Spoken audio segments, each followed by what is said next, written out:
देखिए, आज 24 जून को छात्र न्याय महापंचायत हुई और इसमें आपने देखा कि तमाम स्टूडेंट्स के साथ साथ उनकी ऑर्गेनाइजेशंस, किसानों के संगठन, कर्मचारियों के संगठन, मजदूरों के संगठन और जो भी आंदोलन करने वाली कौम है या हमारी सम्मानित खापे, सबने भाग लिया और हजारों की संख्या में लोग आए, यानी कि रोष बहुत ज़्यादा है।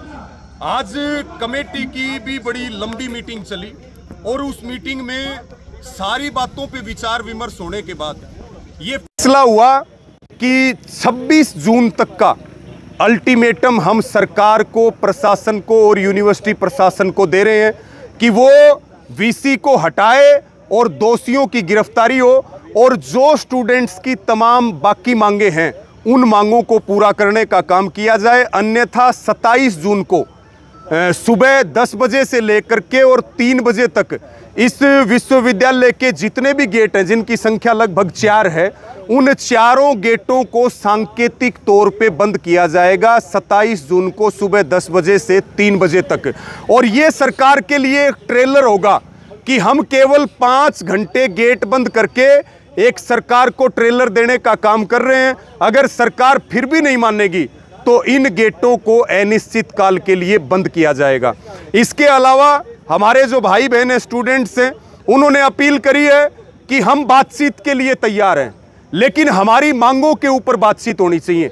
अभी आपने देखा 3 मंत्रियों की और 1 विधायक की कमेटी बनी और उसमें कई दौर की वार्ताएं हुई। महिपाल ढांडा जो शिक्षा मंत्री है, मैं उनका बयान सुन रहा था, तो वो कह रहे थे कि ये पॉलिटिकल इवेंट है 24 जून का। आज महिपाल ढांडा को देखना चाहिए ये पॉलिटिकल इवेंट है या स्टूडेंट्स अन्याय के खिलाफ न्याय की मांग को लेकर के लड़ रहे हैं। जो दूसरे मंत्री हैं, कृष्ण बेदी हरियाणा सरकार में कैबिनेट मंत्री हैं, वो कह रहे हैं कि ये राजनीति से प्रेरित है, इनको कोई और ही हैंडल कर रहा है। तो इन सब बातों को लेकर के भी हरियाणा की जनता में गुस्सा है। संयुक्त किसान मोर्चा के सभी नेताओं ने स्टेज के सामने आकर के इस बात को बिल्कुल सुनिश्चित किया है कि जो भी स्टूडेंट्स और उनकी मूवमेंट जो भी फैसला लेंगे और हमारी जो भी जिम्मेवारी लगाएंगे, चाहे वो 27 जून की हो या आगे का कोई कार्यक्रम हो, निश्चित तौर पर हम उसमें खड़े मिलेंगे। और एक सरकार को चेतावनी भी दी है कि अगर सरकार ये सोचती है कि पुलिस के डंडे के सहारे हम इन बच्चों को उठा देंगे, तो ये भी सरकार को चेतावनी है कि अगर इन बच्चों की तरफ आपने देखने की कोशिश की तो फिर किसान का ट्रैक्टर गांव-गांव से निकलेगा और स्थिति सरकार के लिए संभालना मुश्किल होगी। इसलिए सरकार बातचीत के दरवाजे से इसके समाधान का प्रयास करे। जी।